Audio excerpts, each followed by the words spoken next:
who is your favorite musician of all time? I would venture to guess that not many of you just said a YouTuber's name, assuming you said it out loud. And I don't think that's a surprise to absolutely anybody. Content creators do not necessarily have the best reputation when it comes to music. But I was thinking about it the other day, and honestly, that doesn't make much sense to me at all. I mean, they definitely have access to good producers and the right equipment. They're YouTubers, they have the money, and they're by nature creative people, no matter what kind of videos they make.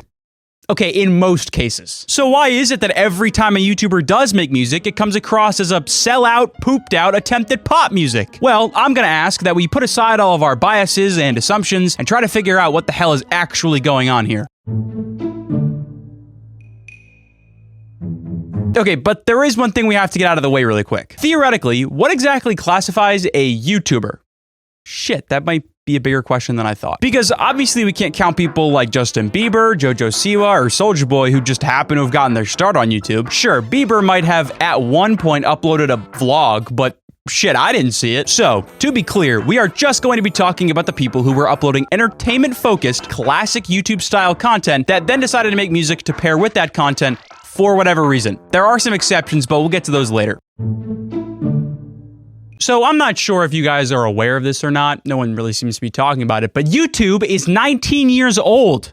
It's been around as long as I've been alive. Obviously, there were a lot less people on the platform 10, 15 years ago. 1.5 million in 2007 compared to the 3 billion there is now. And the people that were on the platform treated their content accordingly. YouTube was much more focused on viral content back then. So the OG YouTubers of the day made plenty of comedic songs that had no intention, or to be frank, any chance of having any mainstream success. They just wanted to make videos that people would show their friends. Maybe not the very first, but a pretty good example of this is an infamous song by a controversial figure, Ray William Johnson's Doin' Your Mom. It was released way back in 2009, and if the title of the song wasn't evidence enough, it was intended to be a miserable listen. Doin' your mom, doin' your mom. It was one of a few songs Ray made with his comedy group Fatty Spins, a self-proclaimed joke of a band that never had any intentions of being serious whatsoever. The song, it sucks. It sucks so bad. The production on the vocals is bizarre, it's been cut up and massacred to shit in post, it's juvenile and repetitive, and it's not really that funny. Not to mention, there's a weird NFT arc that happens almost a decade later with Ray and the song itself, but I don't even want to go there. However, beyond just generally aging poorly, it wasn't anything too out of the ordinary at the time. It's a silly video to show your friends. But some of these purely comedy-focused songs are more unhinged than others. A lot of you probably remember Fred, the always funny, never cringy character that ruled the internet alongside Annoying Orange back in 2010 and 2011. Fred had a number of songs and music videos released which were all performed in character, so you might be able to imagine how they looked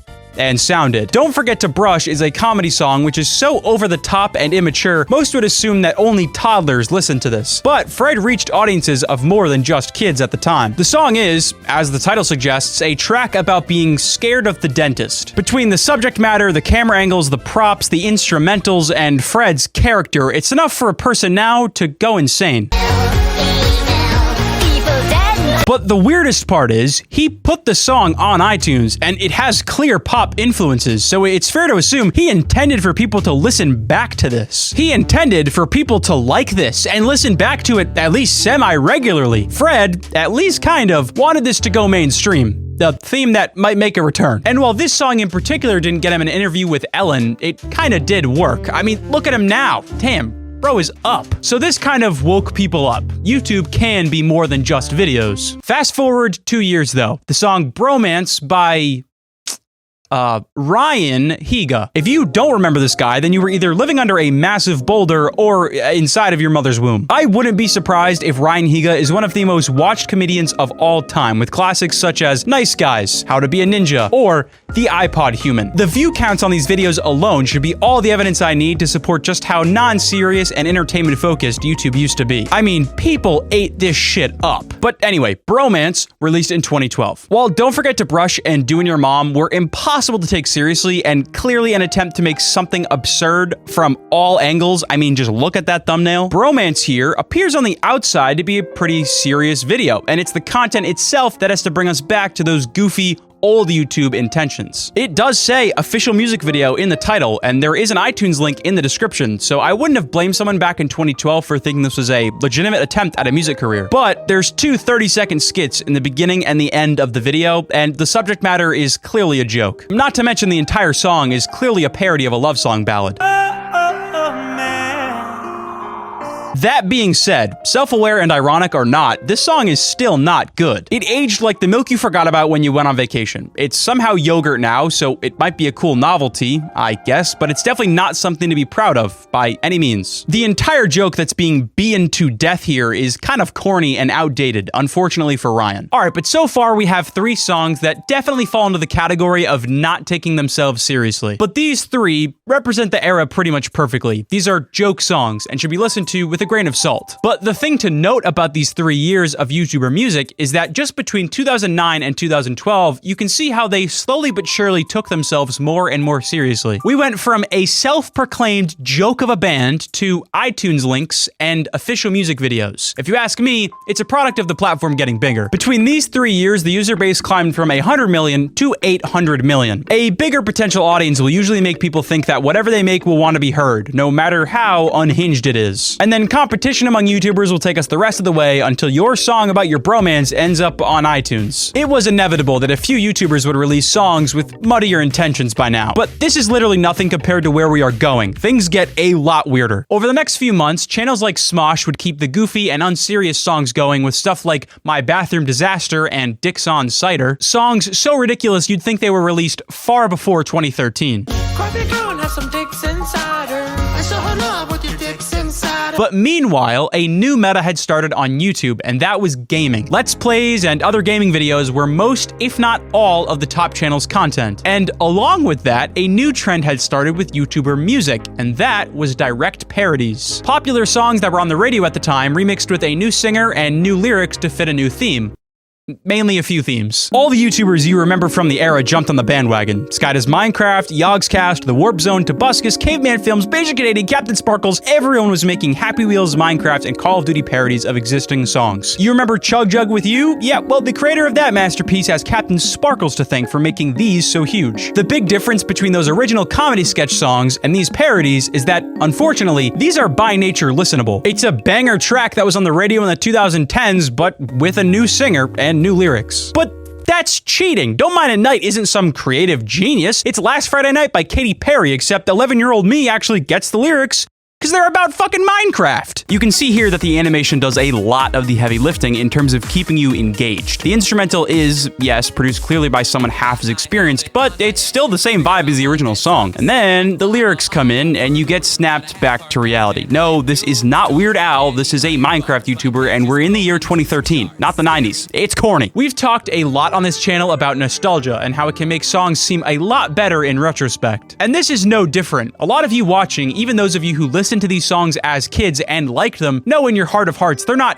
good songs. Even when Revenge came back into popularity for that creepa aw man meme, most people did not listen to the whole song. A part of that meme was people reminiscing on the song and saying it was maybe a little bit of a banger. But if those people sat down and listened to all 4 minutes of the song, they would have heard Captain Sparkles rapping the most cringy bars I have ever heard. To be fair to the guy, his subject matter was Minecraft, and I'm probably just jealous because he walked away with the bag, but regardless. To be honest, most, if not all of these parodies are just giant view farms. Videos to be rewatched over and over again to cash in on the already existing hype of a game. But these songs as a whole are just unnecessary. Before they were a thing, nobody was asking for them. Yes, some of the animations are seriously impressive, but it doesn't really level out fairly to me. What were the intentions here? I hesitated to even include these considering how non-important they are to the general point of the video, but there were just so many of them, I had to talk about it somewhere. But back to the normal timeline. Nothing outstanding was made in the YouTuber music scene between late 2013 and the beginning of 2015. But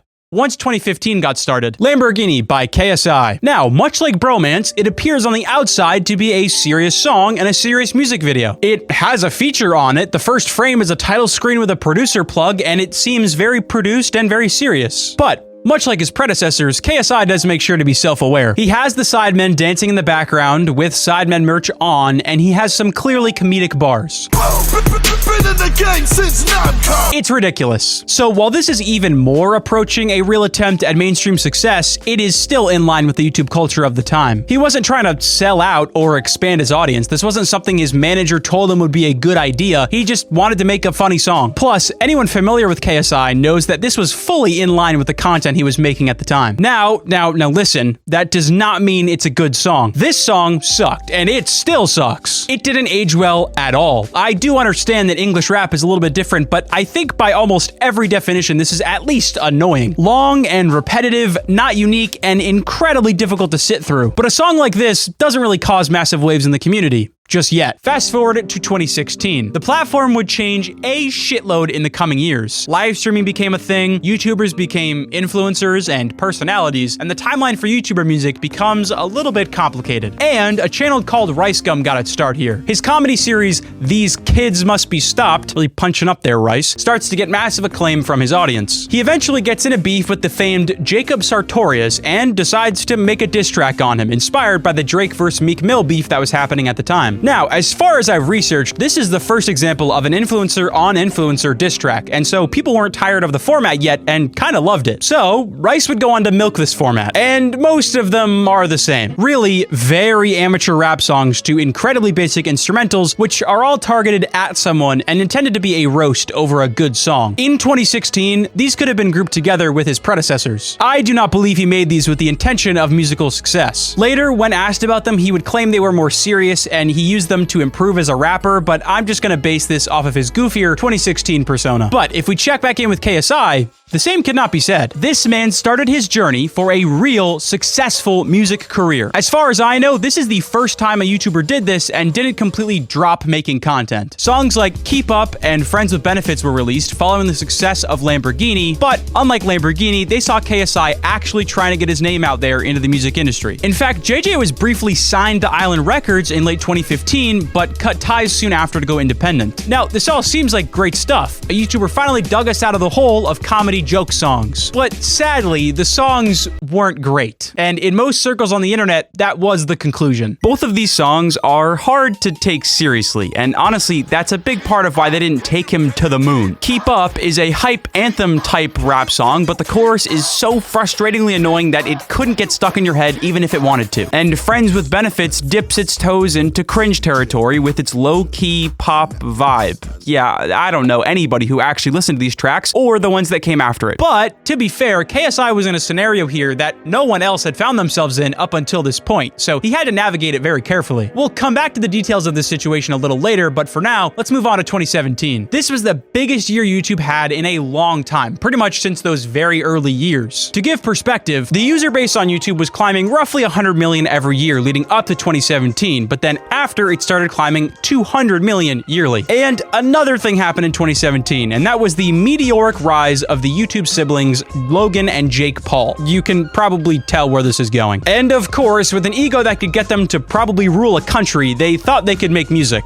Both of them did, actually. Logan beat Jake to it by exactly 12 days with the song Help Me Help You, released on May 18th, 2017. And this song is kind of similar to Bromance from back in 2012. The subject matter is a complete joke, and there are skits in the beginning and the end of the video. But this song is much more produced than Bromance, and obviously a way more serious attempt at a song that people would replay and put on their playlists. iTunes and Spotify links, as well as guest singers, because he knew he couldn't sing. This song comes across as way more of something that his manager told him would be a good move, something to exploit his young fans that would replay the song over and over again. I mean, for fuck's sake, they would replay his charts on a 10-hour loop if they could. It's an attempted pop song with the guise of a comedy song. But what was his brother up to? Well, on May 30th of 2017, Jake Paul and his group Team 10 would release the single most important song in YouTuber music history. It's Everyday Bro. All of you have undoubtedly heard this song and know just how awful it is. But it's very special because it poses a few important questions. The first of which is, was this a joke? Now, in the description, it reads that this was written, shot, and edited in one day. So many would assume they did this to be funny, as an inside joke, so to speak. But I would argue this was not a joke at all. Team 10 was trying to market themselves back in 2017, and Jake Paul celebrated it when the song reached high into the charts. And not to mention, All of Jake Paul's content was made within a day at the time. It says official music video in the title. I don't see any skits here, and the most damning piece of evidence, the entire song is them trying to flex and brag about every little thing they can, in an unintentionally funny way. The second, equally important question is, why? And this is where we get the opportunity to go back and talk about why KSI's music flopped, at least among critics. The reason they made this was because, well, they could. If the intentions were to start an honest and creatively driven music career, that would be fair enough. But, and this applies to JJ, 99% of people do not have their early work exposed to millions of people, especially millions who will blow smoke up their ass and tell them whatever they make is perfect. Not to mention, there is absolutely no evidence of honest and creatively driven intentions here. They repeatedly flexed the money that the people watching and listening gave them. Music-wise, they didn't have to put in the same work that other rappers do in order to use the braggadocious subject matter of money and cars. I think it's fair to say that they made this because they thought it would blow up. And honestly, it's hard to fault them for that. They're YouTubers at heart. But we're not here to discuss the morals of whether or not they should have made it. We're here to talk about if or why it's not good. And while KSI was clearly trying to push the envelope and make music he was proud of, Jake Paul failed without even putting in nearly as much effort. The lyrics are insufferably cheesy, the flows are middle schoolers from a privileged town freestyling levels of bad, and even the instrumental can't save them. I probably shouldn't even elaborate any further. If you want to see a detailed roasting of the song, you can find one of the countless commentary videos from 2017 that ripped this thing a new shitter. Let me reiterate, it's only been roughly 7 years, and we went from a song called Doing Your Mom to now, by 2017, a song which is unintentionally awful about a topic about as serious as it gets for the, and I use this term very reluctantly, artists making it. But interestingly, we went from all of the songs being bad for basically one universal reason, them not being serious enough to be listenable, to now each song being uniquely unlistenable for their own reasons. If you ask me, that suggests innovation in the YouTuber music space. Yes, these 2 years of music were so bad that the entire internet pretty much rioted against the people leading it, but there was a real opportunity here for someone to come in, take this seriously, and have some real success. It was clear that people would at least listen to your music even though you were a YouTuber. I guess we'll just have to wait and see. Sadly, It's Everyday Bro was a massive success, so much so that it spawned a lot of copycats. So many YouTubers wanted a piece of those flexing views that it's actually kind of hard to find them all. So I won't bother listing and breaking them all down. The biggest one, and the one we really care about, is by our old friend Ricegum, and it's titled It's Every Night Sis. Jesus Christ. It's essentially a diss track, his specialty, but on Jake Paul, or Team 10, or just on the song itself.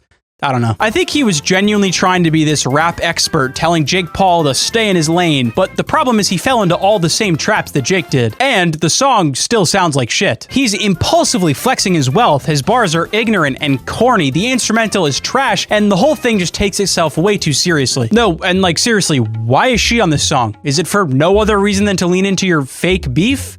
It's just to lean into your fake beef. I thought you were supposed to be a real musician now. But these three, Logan Paul, Jake Paul, and Ricegum, would continue to have inconsistent music careers. And for the foreseeable future, diss tracks would remain the trend on YouTube. The Sidemen had beef with each other, and they made diss tracks for that, and that occupied the internet for a while, and various other YouTubers would go at each other for a variety of reasons. To promote a boxing fight, over a girl because you just don't like their content, to fake beef, whatever it is, hire a ghostwriter and have them write you a diss track. And even once diss tracks finally died, YouTuber music did not. Your everyday influencer would now start making rock, pop, or rap music at the drop of a dime with various motivations and intentions. Groups like TMG would keep the comedy songs going with their rap, humor, and commentary hybrid songs, but they didn't take their music seriously. Even if you ask them about it, they'll say it isn't innovative or highbrow. And of course, channels like the Dober Brothers and Alex Wasabi would keep the interesting and unique rap and pop songs going. And even TikTokers would be inspired by this era years later and hop into the studio. They were bullied by the entire internet soon after, but it is what it is. But it all sucked. Every single song that came out. I don't care if it was some suits who told you to do it or it came to you in a dream. If you're an influencer and you made a song between 2016 and 2019, you put a blemish on the internet. All KSI and Logan Paul and Ricegum and Jake Paul did was inspire people who had no right to make music to use their already existing audiences to make shitty, cash-grabbing songs. The originators of this stupid marketing technique are only spawning disaster for people's ears, and I'm not gonna have it.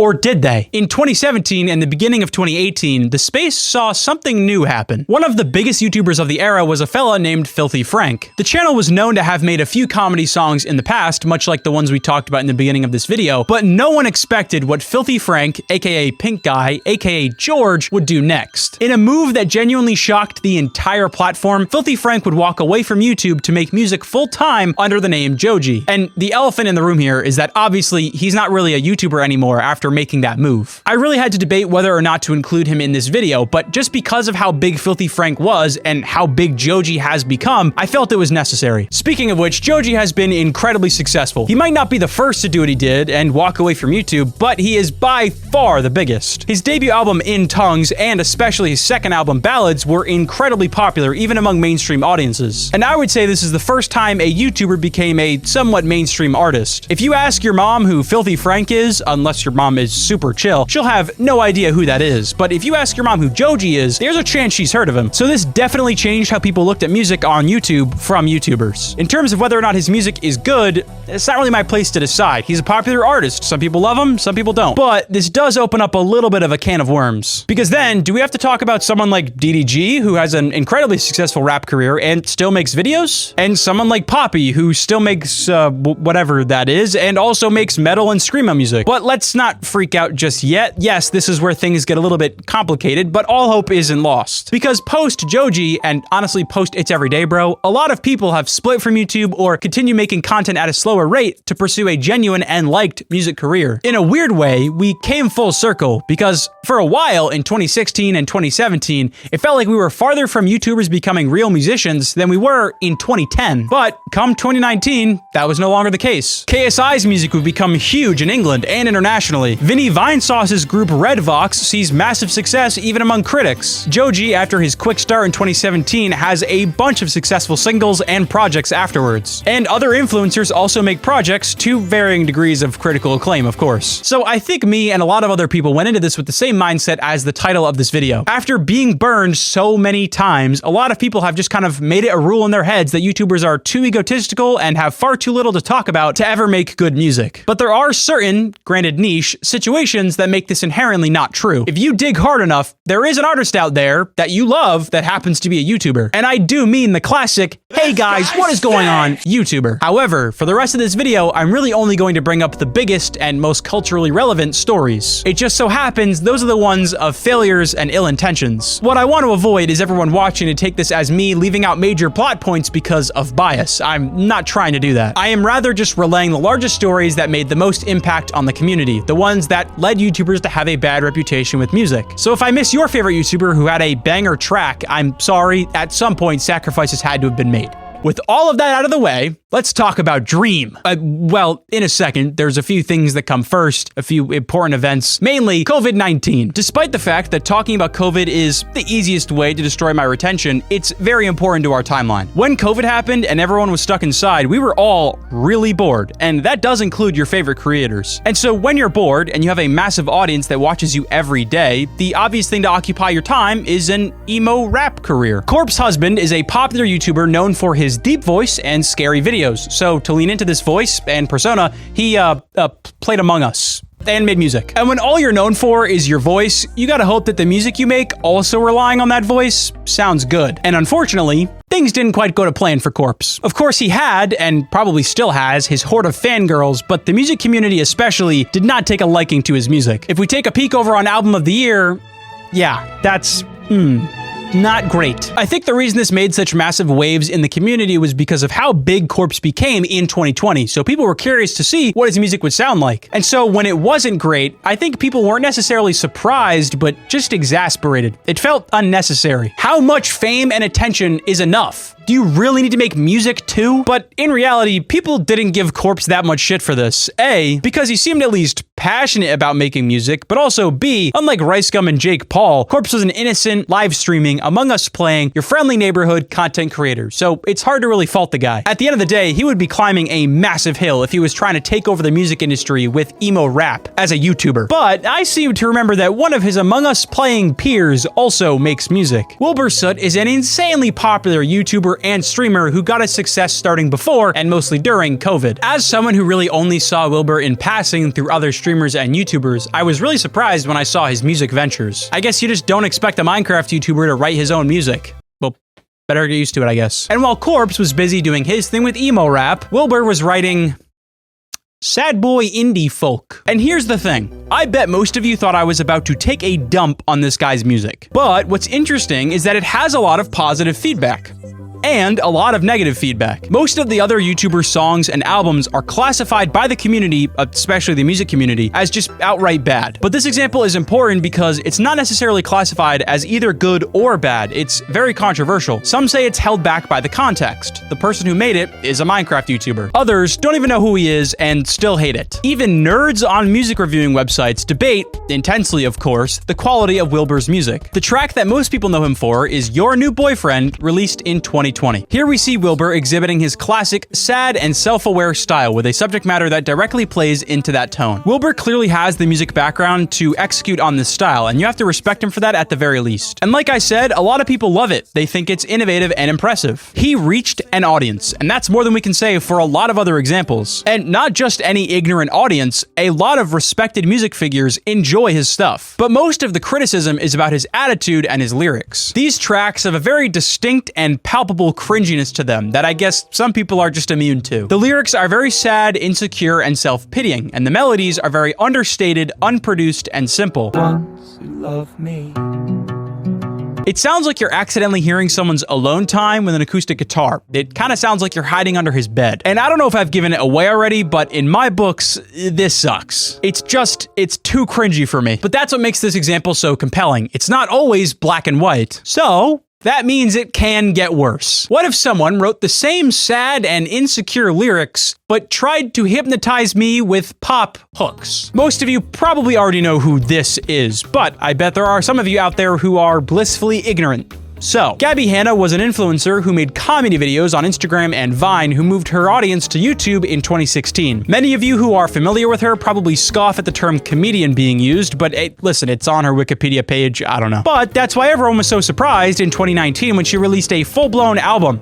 That wasn't funny. Or even trying to be. But that's not the one we care about. The one we want to look at is the one she made in 2022, probably over quarantine as well. I'll say this, she definitely shows the same passion that Corpse and Wilbur did. Thing is, with Corpse's music, you can't really hear the lyrics. With Wilbur's music, the guitars are spacey enough to zone out to, but with Gabby's music, there's nothing else to pay attention to, so you have to listen to her lyrics. The title of the album is Trauma Queen, and it is 33 minutes long. And if the title of the album didn't give you the idea already, these lyrics and song titles will. Green Day references, drama, and so much narcissism. People were not happy with the way she came across on this album, to say the least. People saw right through it. She portrays herself as this badass who doesn't need anybody's help or any handouts, while also wants to be the victim and needs pity. It's slightly confusing. If I'm gonna be super honest with you guys, before I heard the album, I kind of felt bad for Gabby here. I mean, everyone deserves a chance to try. I mean, even if the odds are stacked against you. But people were pissed about this release and planned to let her know. I felt that way until I heard the thing, and I promise anyone thinking the same way I was, just listen to even one track. It makes you wonder if there was even one other person who looked at this before she put it out. I mean, it's just so obvious it's the product of her thinking she can and should make music and not having the self-awareness or the right people around her to not make it tone deaf. It just can't help itself from sounding very self-absorbed when it doesn't sound totally generic. And that seems to be a recurring issue with YouTuber music, if you haven't noticed by now. Oftentimes, these albums are so messy in so many ways, it's hard to believe there was ever actually a team behind it. The only explanations are that there is no team behind it, or these influencers just have infinite yes men. So I think I come to the conclusion again that it's hard to put all the fault on Gabby herself. There have to have been more people letting her get away with this. But for the 50th fucking time this video, there is a more egregious example.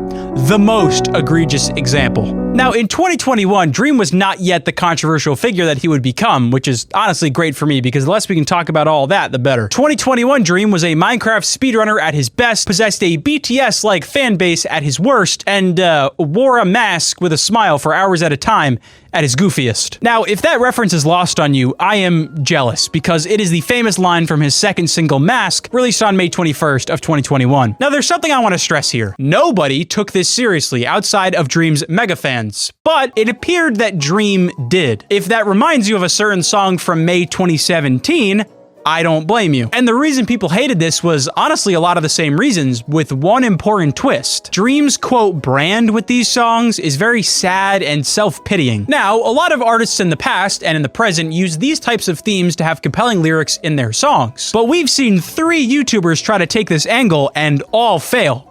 Why? When someone like Tom York talks about being sad and has sad lyrics, not only does he happen to be pushing the envelope for songwriting in general while doing it, but the audience can believe his sort of tortured artist persona, regardless of if he actually lives in a mansion or not. All we've consumed from York is his music. He puts 100% emotion into his songs, and we can believe that's the case as the listener. Same goes for Sufjan Stevens, same goes for Kurt Cobain, same goes for Nick Drake, same goes for whatever other sad or angsty lead singer you can think of. The goddamn lead singer of Paramore, for Christ's sake. Part of the art at hand is making their emotion compelling when in the form of a song. But Dream is not really like those people. I don't doubt Dream has had his own battles, and I would venture to guess they're just as tiresome as the artists aforementioned. However, the music itself is low effort enough, and the way he portrays his struggle is obnoxious enough that the audience struggles to sympathize. Especially when we know he's sitting on a pile of cash that goes higher than most people's ceiling from not music. Once again, I do not want to downplay whatever Dream has gone through, but music is a powerful art. If you want to portray your emotion through song and you want it to be received well, you, for lack of a better term, better come correct. And listen,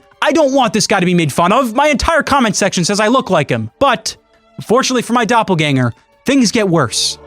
A lot worse. While Mask was a song goofy enough to write off as a poor decision, the 17-minute Dream LP released in 2023 could be classified as a major blunder. For me, this was the straw that broke the camel's back. This was the thing that made me want to make this video. But let's break it down. 7 tracks, 17 minutes. It's pop rock, and the only feature on the album is motherfucking Young Gravy. Upon first listen, most would come to the conclusion that it's kinda boring, rather unpleasant to sit through, despite it only being 17 minutes. I would say the songs are a mix of AJR vocals and Chainsmokers synth rock. And yeah, that would be bad enough if Dream didn't decide to fill this thing with lyrics that double down on the same sad, self-pitying, ignorant, and occasionally in really poor taste lyrics as the singles leading up had. I think it's going for a hyperpop-like juxtaposition with its pessimistic and sad lyrics and happy tone, but it falls so incredibly flat, and the whole thing just sounds annoying. The song that really rubbed a lot of people the wrong way was the last track on the album, Until I End Up Dead. The intention of the song was to be a tribute to the late Minecraft PvP player Technoblade, who passed away surprisingly from cancer. What's so bizarre about it is that it's on an album with a Young Gravy feature, and it just comes across as very unsettling. The tone is still very upbeat and happy, and the lyrics are just not quite right. I'll put a few on screen that I find to be especially disturbing, but I think one good listen would give most people the picture.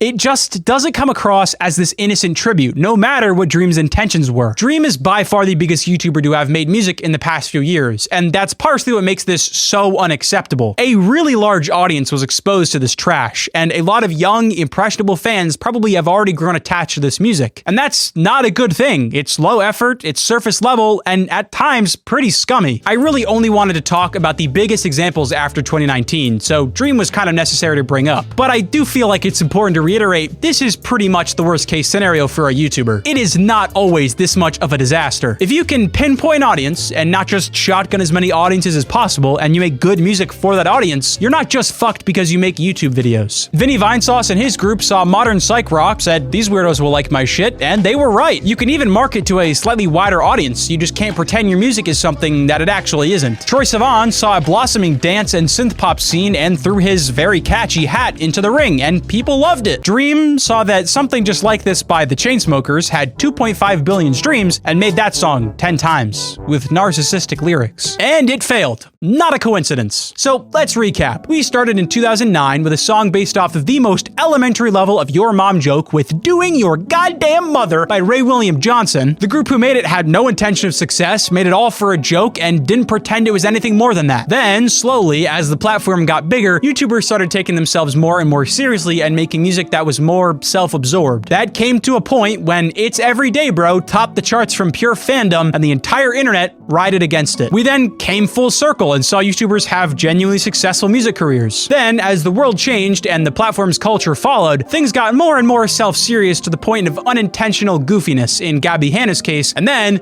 Dream came along to put the nail in the coffin of YouTubers' reputation with music. Most people these days have a negative perception with it, and I don't really blame them after going through its entire history. Without digging, it's pretty hard to find some of the success stories. If you ask me, I look forward to a time where influencer music is never bad, and this is all just a distant memory, growing pains. But for now, I'll be waiting for Dream's next LP.